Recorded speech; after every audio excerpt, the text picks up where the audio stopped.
Sa pagdiriwang ng 25th anniversary ng Knowledge Channel Foundation Incorporated, nagsagawa ito ng Free Online Child Development Workers and Teachers Conference noong September 27 at October 4. This conference is a testament to our continued effort to help empower you, our child development workers and teachers. Isinusulong natin ang Basic Education and Early Childhood Education Alignment Act. The Nurturing Care Framework emphasizes 5 components, real strategies that we can implement every day. Napakalaki ng kontribusyon natin sa development ng bawat bata. Ang mga activities na binibigay natin should be age-appropriate.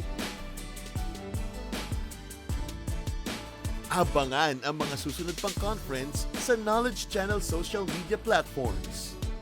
Para sa latest updates, bumisita sa knowledgechannel.org.